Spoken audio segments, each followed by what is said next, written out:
Welcome. Here we are again. It is Friday and 11 a.m. Friday, TGIF, right? And you are sitting in on one of our every Friday for the last, I don't know, it's been, 6 weeks at least, guys, right? We've been doing this together. And we're all holistic, health colleagues here in Keene. And Proactive Health Collective of Keene is what we have called our group. And we come to it all with a little bit of a different knowledge base, which has been super exciting for us as practitioners, just, encouraging each other and learning from each other. And very, very grateful that you're interested in this. And a lot of people have expressed that. So welcome. Today we're going to be, I am Rebecca Montrone of Wondrous Roots. My degree is in holistic nutrition, and I am a certified holistic health practitioner and herbalist. I have a business called Wondrous Roots right down here in downtown Keene on Roxbury Street. And I have with me Allyson Millar. Allyson, introduce yourself if you would. Hi everyone, thanks for joining us. I'm a licensed acupuncturist. I also practice here in Keene. My business is Basic Balance. Acupuncture is just a branch of traditional Chinese medicine, so I practice the scope of Chinese medicine. And I'm really happy to be here. Been really enjoying these. And Dr. Matt and Tisa. Yep, good morning. Dr. Matt Vitelli, I'm a doctor of chiropractic. We practice network spinal, which is a low force, so no twist, turn, rack, crack, or pop. We really focus on nervous system health here. So doctor of chiropractic, I also have a bachelor's in jazz. I'm a tenor saxophonist, so I'm not in the office. Music is another big passion of mine. Wow. Cool. And Tisa?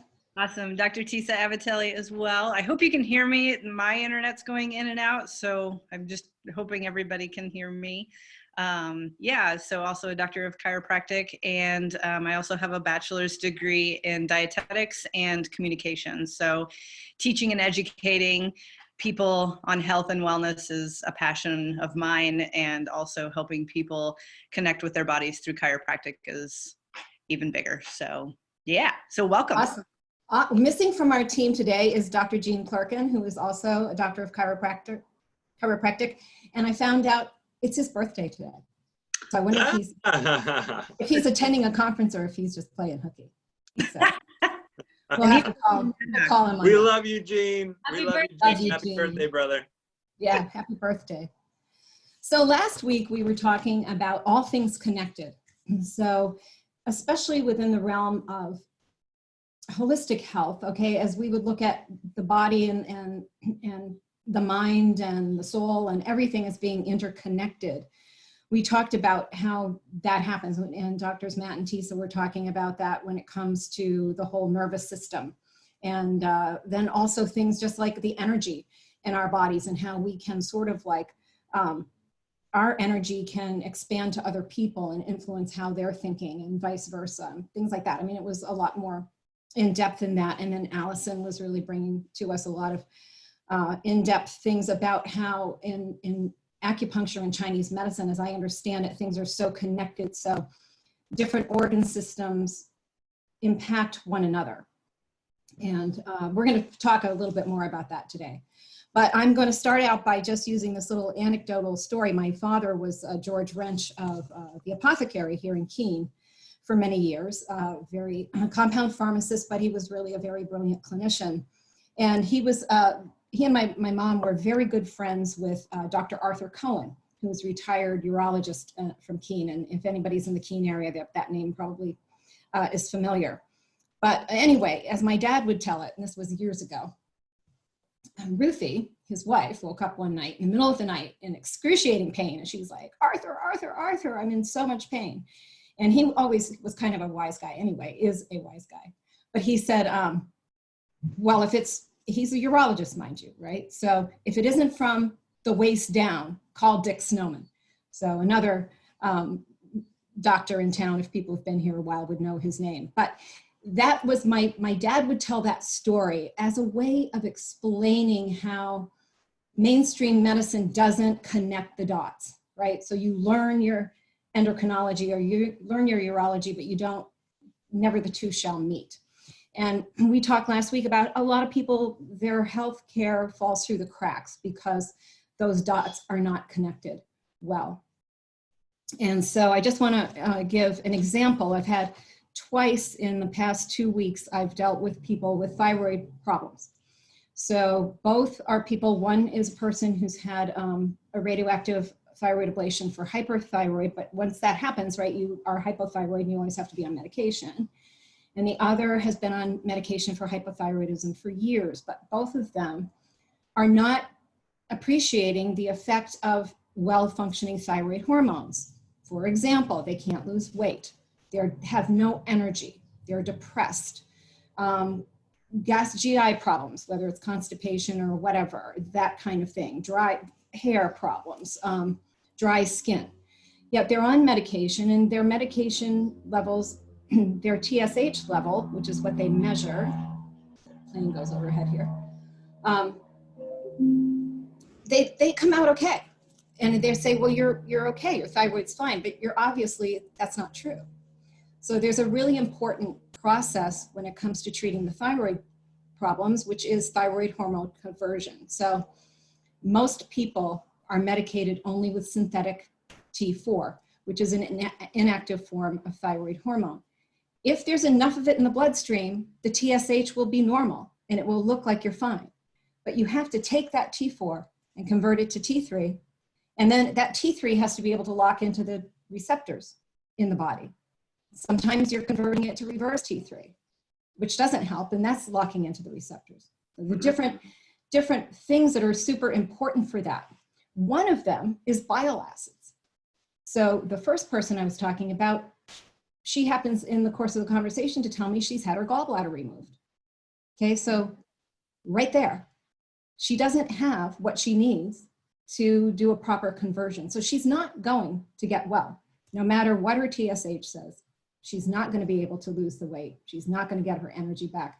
And so that's just a really great example, I think, a tangible example of how you can't just deal with the thyroid.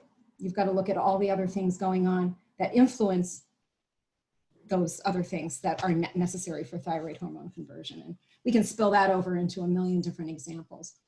Yeah, it's so true. Everything is connected. And I have so much respect for practitioners like Rebecca and naturopaths who really understand the depths of, oh, this hormone influences this hormone. And especially when you get into the thyroid and the endocrine system, it's this huge complex web, and you just add a little bit of something and it makes this huge effect in this, which affects this, which affects this.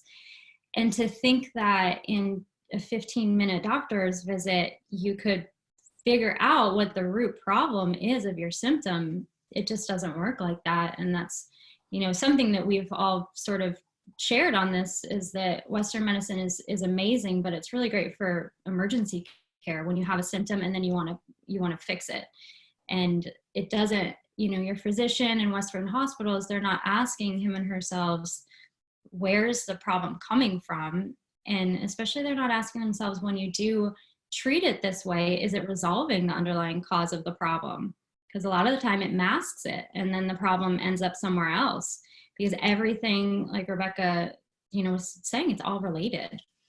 One thing that really fascinates me, and I think there's a lot of stuff in the acupuncture field coming out about embryology.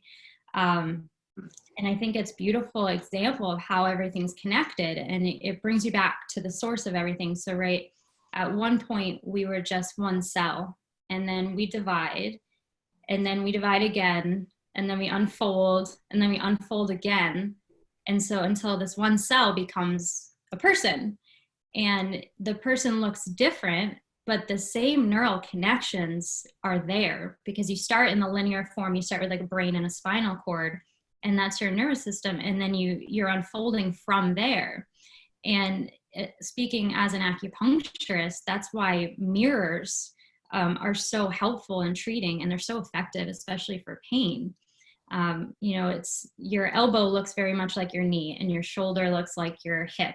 And one of the best ways to treat, say, right knee pain is to put needles in your left elbow. One of the best ways to treat left shoulder pain is to put needles in your right hip, or vice versa. And we can use microsystems like that too. So in Korea, their main method of acupuncture is Korean hand acupuncture. And they map the entire body onto the hand. So it's like a hand dog. So you have like the head and then the low backs up here and the feet and the arms. And they map it out and they'll only use their hand, and they can treat things very effectively that way. Wow. It's also, yeah, so cool. And the ear is another really effective microsystem. The NADA protocol is pretty popular now, and that's being used in for PTSD and trauma. And they're teaching that to people in the military, actually, to help their military comrades out when they're injured in action. They just do this series of points on the ear because you're mapping out where the pain is or what organ systems are involved in the processing of that pain. So yeah, embryology, it's really fascinating, and it just is proof that everything's connected. Wow. That's so cool. That's like beautiful in the explanation. And obviously as the, when you were talking about the explanation of the nervous system, it's the master control system. It's what is formed first. Like nothing else happens until the cell splits and splits and splits, and it starts to form the neurology and the brain and the spinal cord. And then like a tree, it branches, and then all the organs and everything, or the fruit that it bears and all that. It's really, really fascinating, and it's beautiful. And the unfolding and, the nerd in us is like, yes, this is really fun. And so going towards like following that, and then following what Becky was talking about, the thyroid. So a very interesting thing that I have found over my course of work being a chiropractor, and looking at the structure, specifically the cervical spine, your neck spine, like the curve that goes into the neck. So a lot of concerns that we see. So our main thing is like, something's not right. I need to go check it out. Okay, my thyroid's not functioning correctly, whether it's hyper or hypo, right? So our conditioning is, I need to look at the thyroid, right? Never mind, like don't even realize that the adrenals are like upstream from the thyroid. And if those aren't functioning, downstream, the thyroid's going to be affected. It's like a river. But then looking at the actual structure of the spine with the cervical curvature. So like in your neck, you're supposed to have optimal curves, like a C-shaped curve in your neck and your low spine. We have curves for a reason. It's for energy efficiency. And then the discs are like shock absorbers. And so one thing that we have seen, the correlation, which I think unfortunately is missed a lot of the time as well, is when we lose that correct curvature due to stress over time, whether it's physical, chemical, emotional, that curvature starts to straighten. Can you hear me? Yeah, you're fine. Yes. Sorry, my internet, something popped up, so I'm just making sure. That curvature starts to straighten, and we see it a lot, like even super young age to the super old age. That curvature starts to straighten, and your cord is underneath, like it's housed in your vertebral column, right? And it's supposed to branch out, and it goes to every cell, tissue, and organ. And in the neck, the thyroid is a major organ that's right there. And if that curvature starts to lose its shape over time, what is it going to do to the nerves that are underneath? It's stretching and elongating, right? So the communication, I always like to use the it's either the Sprint or the Verizon explanation, like, can you hear me now? Like, can you hear me? I don't know. Can you hear me now? But that's the communication. It's getting muffled. It's getting interfered with. And so the brain is not able to connect. And it's like right here. And the brain's not able to connect with it. So therefore, you're going to lose function. And over time, it's going to increase or decrease that function because the body's doing the best it can to adapt. So as our focus is to help release tension in the whole system and help try and get a straight neck, if possible, back at least some gaining of that restoration of the cervical curve is very important. It was created for a reason, and we do x-rays, and sometimes, the straight neck is caught by their radiologists, and sometimes it's not. Like they'll say everything is normal, and it's like, but do you see that there's no curve in the neck and why it can be contributing to these concerns that the people are having? And so we have to educate in that mindset. So it's another piece to how to look at all the things that are connected. And I just want to emphasize the master control system is a huge piece. And when I educate, I tell people, you know, your brain comes out through your spine, down a big hole in your head, down your spine is connected all the way to your tailbone. And people are like, really? Like, my brain's all the way in my tailbone? Yeah, it is. Believe it or not. So it's kind of a new concept, and people are just intrigued by that because they've never heard of it. And then how it all interconnects, and then how you guys work with it. Like Allyson, you know, like knowing that you can help understand what's going on with somebody by their hand. And then I don't know if you work with it, but can't you tell a lot by a person's eye or their tongue? The tongue, yeah, that's definitely a big part of Chinese medicine. We can map the organ systems onto the tongue, and the tongue actually in the womb, the tongue comes like out from the heart.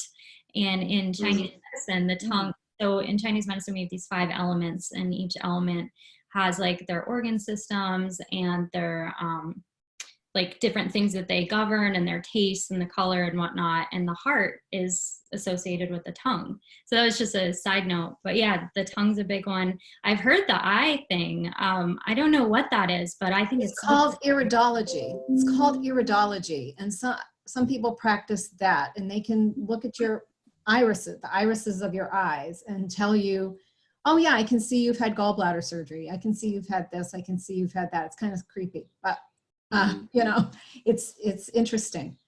And I do have to say, I had somebody with thyroid issues that I would say probably 65% of all adults I see for whatever reason have something off with their thyroid. And that has a lot to do with iodine deficiency today. So iodine and selenium are super important for thyroid health. But I have a video I show them, my clients. It's a chiropractor, and it's don't freak out, elevated TSH while using iodine. Because TSH, thyroid stimulating hormone, has another whole role than just to stimulate. It's to get the iodine along with sodium. It's called the sodium symport system, iodine sodium symport system, so TSH can really elevate, and then the doctor freaks out because it looks like, wow, you are really going hypothyroid now, when that's not what's going on. But he mentions, you know, that the first thing is the chiropractor, they deal with this. And so with what you were talking about, Tisa, Dr. Tisa, yeah, the upper cervical spine and the thoracic area too. And so I had a client the other day, but we ran over, but I was told her I'd walk her down to introduce her to you too, because she was interested in pursuing that. So I've got to follow up on that. But yeah. Great. Cool. Yeah. Aspect. Yeah. Go ahead, Dr. Oh, no, that's just what I was thinking that made me think about. So the importance of the spine, then also looking at the adrenals. And one of the things that I'm so fascinated with is then the social and life experience application of all of this stuff, because I believe that you really can't separate the health of the internal system with the health of the external experience. Whether that's just how we move through our day, or even if we look at our community collectively, I believe it's really one and the same. And if we look at, you know, that river you were talking about, Dr. Tisa, I know Becky, you talked about this too, where the adrenals and the thyroid and then the cascade, you know, and all the things you need to consider. So if the adrenals are getting taxed, what we've got really is that when we look at the nervous system health, we see a nervous system that's basically been trying to hold the world up, is totally burnt out. And the reason usually is that it's been in a chronic state of fight or flight, or what we're now discovering more so through the polyvagal theory is that it's freeze, really. So it's sort of where the fight or flight system runs at the same time and people just freeze. And it takes a ton of energy to do that, actually, if both of those systems are running at the same time. So what's going to compensate for it are going to be different organ systems. And I think we could all look at this through our own lens. All these practitioners look at this through our own lens. So if the body is in a constant state of utilizing higher energy because it's not safe, basically, for whatever reason, it doesn't really matter where it came from. It's creating this chronic, stress physiology. which we also call in our work defense physiology, because ultimately what it's doing is that it's protecting itself. So the stress physiology is sort of where the whole body starts to, shoulders come forward, the head comes forward, and the tail is tucking underneath too, sort of like a dog with a tail between its legs. So the bottom of our spine at our tailbone is tucking underneath, which is further putting more and more stretch into the cord. And we call this an adverse mechanical tension on the cord, which is sort of looking at the neuroscience application of this. So when that happens, the adrenals are basically the ones that are going to hold the world up. And when we take a look at what's going on with people, and we objectively measure the nervous system output, what's on, what's working, what's not working, you'll see that adrenals are totally spiked. And that a lot of the other organ systems are kind of burnt, so they're not really online. And it's really wonderful to see that change over time, of course. So if that's in that chronic state now, what also happens is then we look at the thyroid downstream from that. So the cervical spine, like you talked about, Dr. Tisa, is starting to get affected. So as we lose the curve and the head comes forward, what also happens is that all of the bones they're made to be one big spring. Your spine and really your entire body from the top of your head all the way down to your toes, you're just one big spring. Like you're born to run, you're born to bounce. So what happens is that we lose that ability. So rather than the one big spring happening, now everything is loading on top of itself. And not only is it loading on top of itself, but it's already stretched to the max. So when it's stretched to the max and the communication, like you use this analogy, the system doesn't know it. It gets so used to it, and we get locked into these ruts. So, we always say, like, bust my rut, pop my bubble, like, help me expand my awareness here. And so we'll do that with the physiology.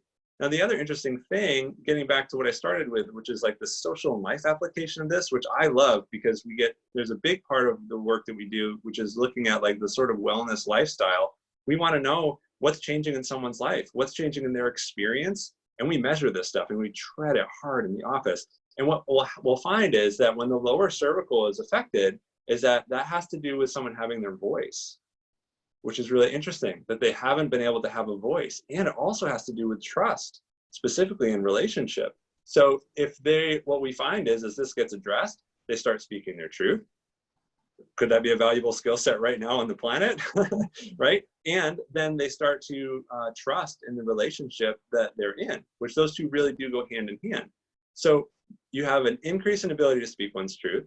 You have an increase in trust in relationship, which has incredible ripples. I mean, drop that pebble in the pool, see what happens in your family and your community and even just yourself, and then ultimately what's going to come from all of that is going to be proper innervation and restoration of the curve. So we look at really a neurostructural form of healing. So all comes along for the ride. Now take what we also have on the panel here and overlay all of that. That's a really potent mix when we start looking at this stuff. Yeah. Hey, and I did want to just let everybody know who's participating here, that we have a Q&A. So if you're listening, if you're viewing this on Zoom, go down to the Q&A, you open that up and you can type in your questions, and we'll take an opportunity towards the end of the program to make sure we answer anything or comment or get to your comment. It might not be a question, it might be a comment or a helpful tip or whatever. So anything you have, again, the Q&A down there at the bottom, along the bottom of your screen. Mm-hmm. Talking about the flexibility of the spine, and also what you're talking about, Dr. Matt, it kind of reminds us to like not be so rigid, right? I mean, we're so hard on ourselves. And there was something I was reading a while ago. It said that children, when they're trying to learn something and they're playing, it sticks like way better than if they're like in a classroom being taught, you have to learn this, right? There's something about the act of play and being like, it's flexibility, and you can integrate things better, and it's a quality of life that far surpasses the sort of like, just, I've got to sit up straight because that's what I have to do. A lot of times that, like, even when we're trying our best to be healthy, we create these habits for ourselves that are very rigid, and it's not always the best way to do it. If you can have fun and kind of like allow things to flow, the universe will create these opportunities, and then you recognize them. It's like Dr. Tony Robbins talks about the reticular activator system. And it says part in the brain where you, it determines what's significant for you. And so it determines what you're going to notice and evaluate in the world. So if you're saying to yourself, like, I need to exercise. Like you don't really do it. There's really no motivation. And if you are doing it, you're just toughing it out, but eventually you're not going to do it anymore. But if you say, why do I want to exercise? And then you're like, well, I want to feel good about myself. Right now, if you like program that in your mind, then your reticular activator system's like, okay, it's significant that we feel good about ourselves. Now you have this whole world of opportunity and, things around you. Oh, this makes me feel really good about myself. Oh, this makes me feel really good about myself. And it's such a freer way to operate and better way. Yeah, we kind of talked about that whole idea among ourselves with, our disciplines are supposed to serve us and not the other way around. These are things we do for us. We don't do them to check off a list or to say, I did this right thing. Maybe exercise is really important to somebody, or even to somebody at a certain point in their time and not at another point in time. So just using a discipline like that to your advantage, to do what you're looking to get out of it. And also not to compare yourself to your neighbor, not to compare yourself to, not to keep up with some sort of really stringent, I can't miss a day. Maybe sometimes the best thing you can do is just blow off a good habit and not do it, it can be the most freeing, great thing for your health ever, So yeah, we talked about that. These things are for us. They don't exist. We don't exist for them. They exist for us, whatever it would be. Yeah. And you have to set your goals realistically, and Allyson, you're saying, I need to do this. Well, needs are one thing, I need a brush to clean my dishes with, is like, do I really want to go buy one? No, but I want, the sponge. So you're like the needs versus wants, because there's a different energy. It's like, I should or shouldn't. And as one of my favorite mentors always said, don't should all over yourself. Like, oh, I should have done that. I should have done this, whatever it might have been. But setting goals that are, one, realistic, and two, that create more joy in your life. So like how you're saying, Rebecca, about, just making it more realistic in how we process things. So our motives, and what empowers us. And so when you have more tension in your system because the curvature of your neck is being straightened out and it's pulling that spinal cord and there's not much communication, the tension is going to create less energy. And therefore your habits are going to be a little harder because your body's spending all of its time tightening up and like being rigid, and how much fun is it to play when you're rigid? So if we can help release that tension and your body becomes more aware of itself, then hey, you have the likelihood of changing something that you may not have had the energy to do beforehand. Right. And so that's, if you want, that's how we look at it. Yeah. Yeah. If you want a lesson in that, follow a 4-year-old around for the day. Go ahead. Follow a 4-year-old around for the day. They'll teach you all about that. And I love what you said, Allyson, about, the child play and how things get really wired that way. And, without going down the rabbit hole, that's a different brain state, really, when they're playing like that, and the freedom to be creative in that way. And there's a huge movement happening right now, especially in early childhood education, the nature preschools and just all these outdoor educational classes that are starting to pop up across the country. There's hundreds of them now. And just a couple of decades ago, there was maybe 4. And now there's, clear over 200 schools in the country, and it's just growing. And the reason is because the neurological implications of wiring the children in nature, where they have the opportunity to create and use their imagination. I mean, think about a young child building a fort, and what they're really doing is that they're creating this external construct of what's inside. Mm-hmm. And so it becomes this like super meaningful. I mean, almost like sacred space for them in their way. Which is why I always think that it's really important to get invited into those places, and let them invite you. Don't necessarily go in and like scope it out, like, because it's really there as an external representation. So as they're doing that and they're building that, what they're doing is that they're, first of all, they're wiring for creative thinking. What can I use? How does this internal feeling, and it's not necessarily a linear thought, but just this feeling, this need to create, how then does my external world supply what I need to do that, and then being able to put it together. So you're wiring the brain for creativity. Now let's look at this in stark contrast to our modern educational system. I'm a product of that. I wasn't immune to it. I sat at a desk, I stood in line. I did all the things that I think most of us had to do because that was what we were being groomed for. So it was sort of like this little factory idea. And that does have some implications, because now what happens is we create these rigid structures. So that's a totally different brain state, by the way, than the creative mind. Creative mind is, if you were to actually measure this, you would see a totally different brain waves going on in there versus like getting in line, much more organizational, very different, more chaotic. So in the creative state, we heal well, our awareness is better. We're more like we're in the zone. We hear that with sports, or like, in the groove for musicians.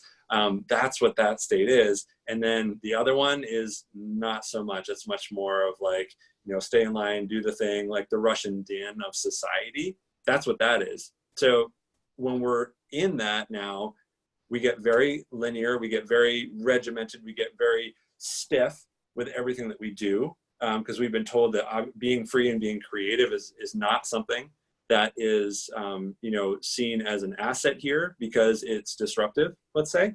And it's something you can see easily in children who are wired to have higher levels of awareness and faster behavioral patterns that we label with things like ADD and ADHD, which in a different environment is nothing more than an incredible asset and gift. Get those kids in the forest, are the first ones to see the hawk, the first ones to see the track, the first ones to see the blueberry bush. Like, they're amazing to have out there. So we squash that. And so now we're very rigid. So it's almost as if we can look back then, if natural child play is a creative free space, and we've all been put into our little chairs and been really rigid. And I'm not saying it's right or wrong. I personally love school. That's why I've engaged in so much of it. I love learning. I always will. And I think that if you're going to spend a lot of time in that, you need to balance it out with a lot of creativity. So I think that's, yeah, go ahead. Not to interrupt, but just on that line, I was thinking about, because I'm a lot older than the three of you. So when I was growing up, we were outside all the time playing. So there was tons of play. After school, you got together with your neighborhood friends, you were kicking the can, you were playing, you were just playing until it was supper time, then you were out playing again. We lived in front of woods, and I spent tons of time in the woods by myself, and I did exactly that. Sorry about my phone ringing, that's not supposed to happen. Anyway, I spent a lot of time doing that, building like houses in the woods and things like that.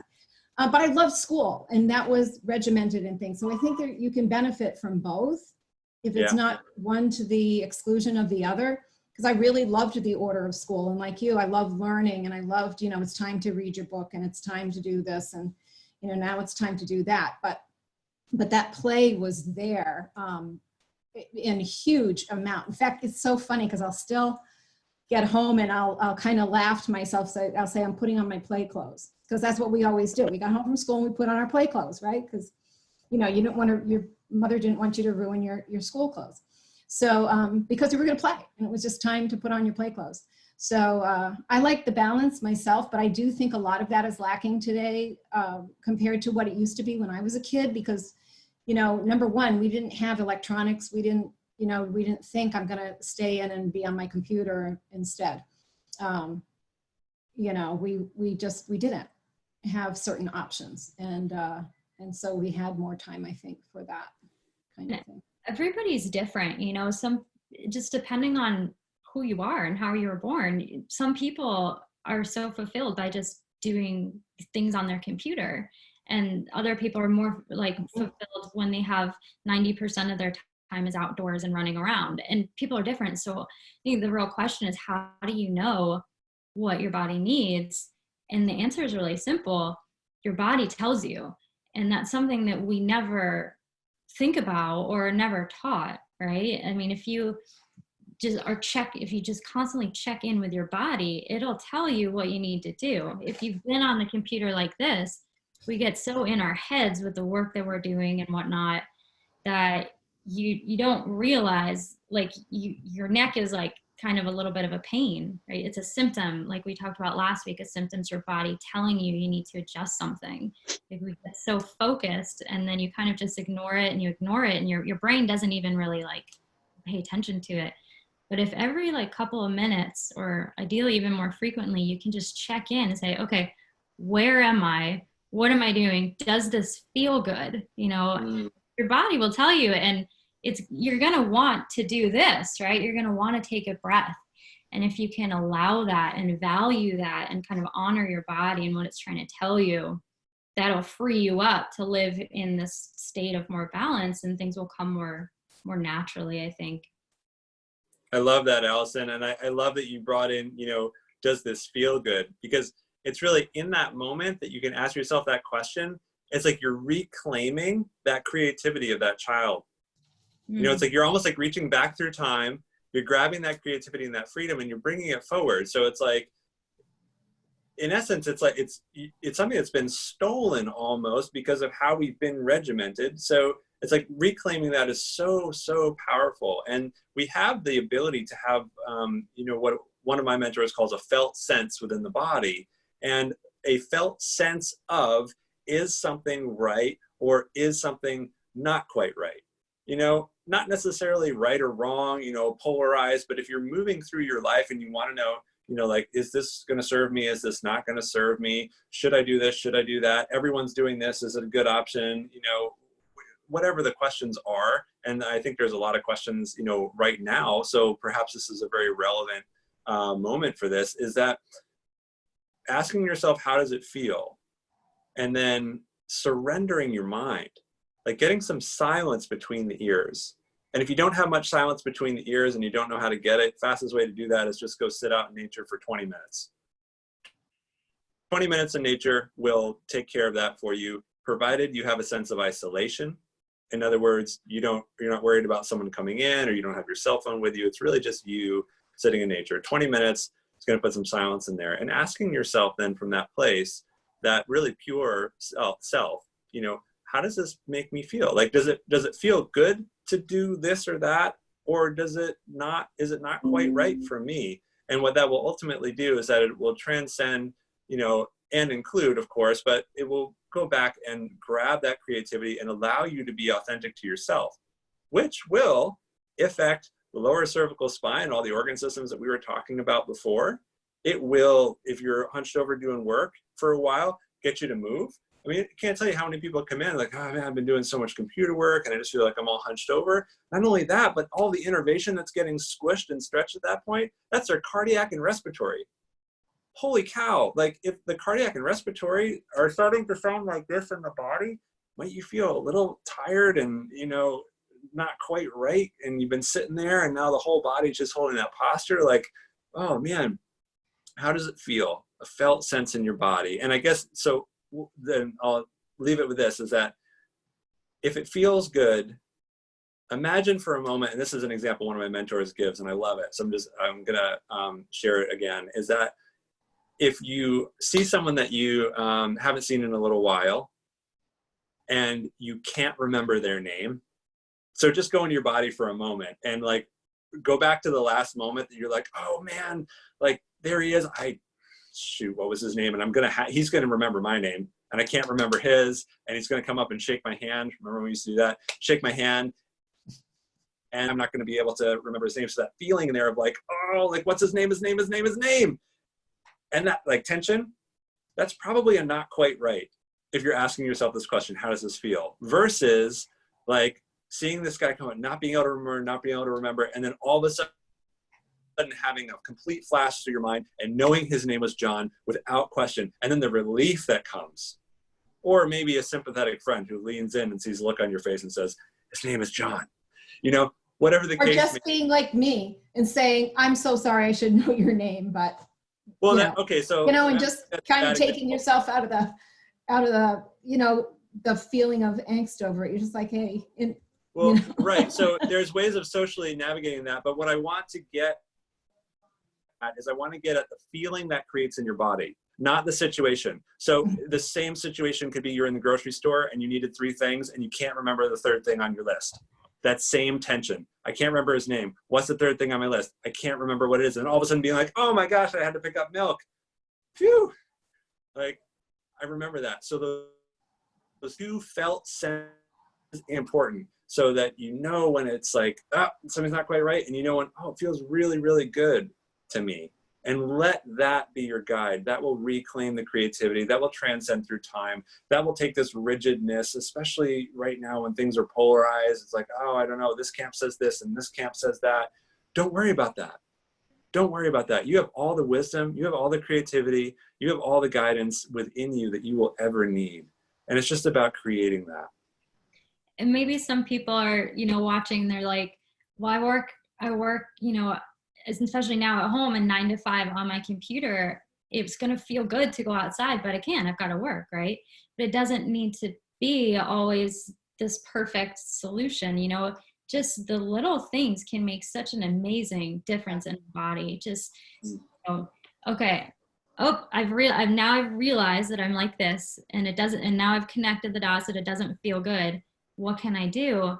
Literally just stopping for like not even a full minute. Just stop for a little bit, shrug your shoulders out a little bit, maybe put your arms up, give yourself a little stretch. You can even massage yourself. We never massage ourselves. Why?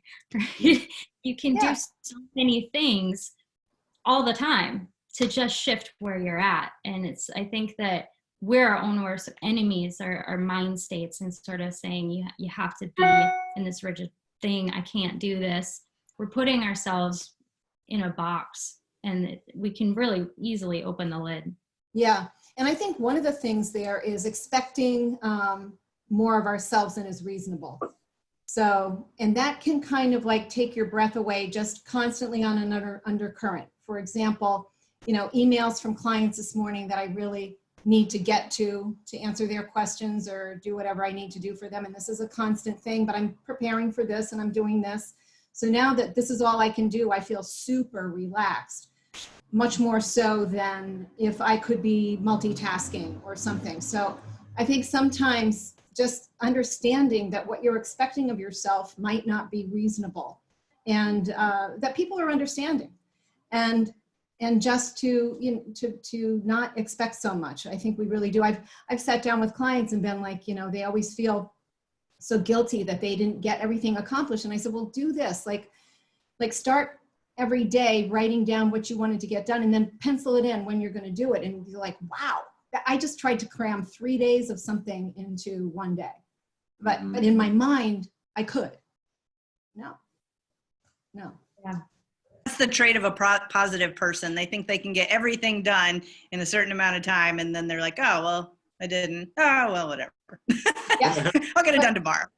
But some people will say, okay, but some people will say, I'm such a jerk. Why don't I do what I set out to do? And they feel when they go to bed at night that they failed because they didn't do what was unrealistic.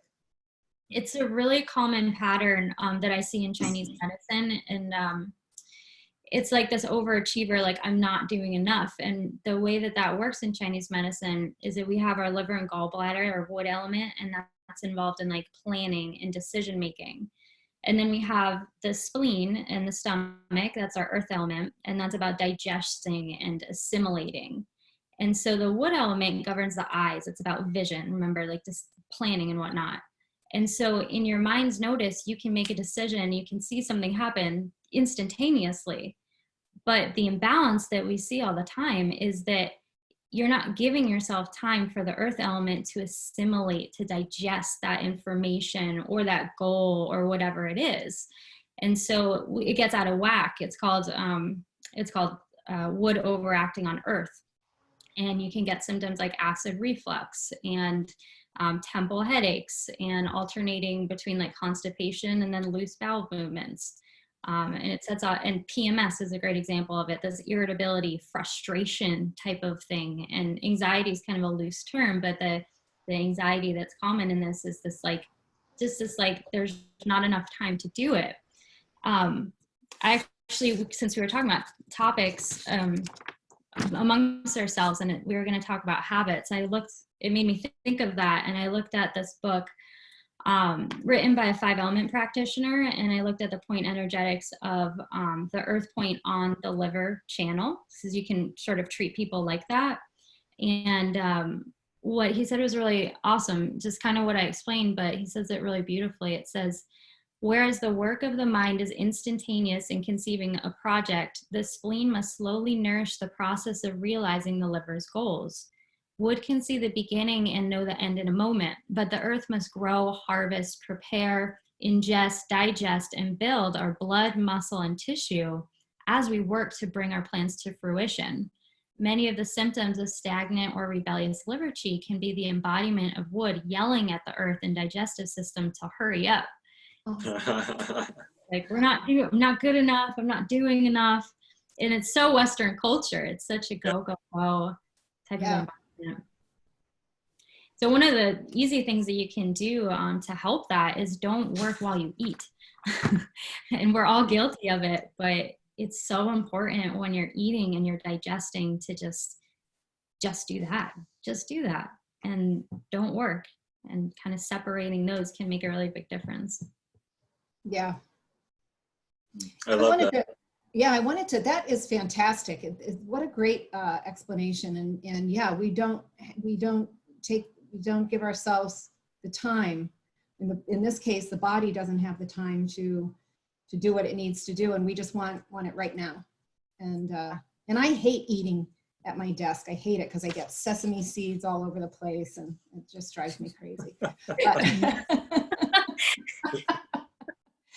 But I wanted to say too, sometimes people can feel that they are undisciplined with their habits because, for instance, maybe a person is craving sweets or carbohydrates. So you're at night and you're like, I'm trying to lose weight. I don't want to do this, but I really feel compelled to have some sugar and, or, something. So sometimes sometimes our cravings that we think are bad discipline are actually a means of self-medication. And so a really great example of that is tryptophan, which is the amino acid we find most commonly in things like chicken, turkey, milk, eggs, is responsible for raising our serotonin levels, which we really need our serotonin levels to be optimum for brain health and for mood balancing. Super, super important. So if we're not doing that enough, in those protein foods that contain tryptophan, there are competing amino acids. And if your brain can trick you into eating something to raise your blood sugar level quickly, the competing amino acids will be decimated and the tryptophan will win that race across the blood-brain barrier. So sometimes alcohol can do that as well. So sometimes these compulsions people feel and think, I'm just so undisciplined, and they're kind of getting down on themselves, check that out. Try using something like 5-HTP and see if those cravings don't go away, because they very well might. And sometimes those things are telling us something we need to pay attention to. Well said. Yeah, in Chinese medicine, we have, I think, like I mentioned, we have like a taste for all of our organ systems. They have a lot of different things, right? There's like a sound that they make and a color and whatnot. And they also have a taste. And a craving is not necessarily saying there's something wrong with your organ system. What it is that the organ is kind of yelling out, it just needs a little extra support, right? So like a sugar craving would mean the spleen needs a little bit of help. Salty would mean the kidney. And liver, if you're craving like fermented things like pickles, that's your liver. Bitter things like dark chocolate and coffee, that's your heart. And it's a totally different language. So you can't say, if you're listening and you're like, oh no, there's something wrong with my liver. It doesn't really work that way. But the point I'm getting at is that a little bit of this flavor is going to be helpful for you. I think we run into problems though, because so many of our food options now are so disconnected from nature. So our bodies have evolved to want this taste. But now we have a sweet craving and we can get a donut or a soda, and the sugar in there is processed in a completely different way than it is if you eat a sweet potato, right? Because you're in the sweet potato, you're getting a lot of sugar, but you're getting all of the minerals and the nutrients that are going to process that sugar in a healthy way. Right. So, you know, you've got to kind of be smart. Sometimes I'll see a patient with sugar cravings, and without even recommending that they decrease sugar from their diet, the first thing I want them to do is add in complex carbohydrates like rices and whole grains, and add in sweet potatoes and beets and foods in their whole food form that have sugar in them. And a lot of the times their sugar cravings will naturally diminish because now their body's getting fed with what it's actually asking for. And it's so much easier to add things into your diet than to eliminate them.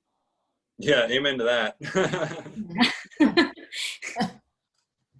That is so insightful. We also were talking a little bit, we've got a few minutes left, we were talking about Doctrine of Signatures.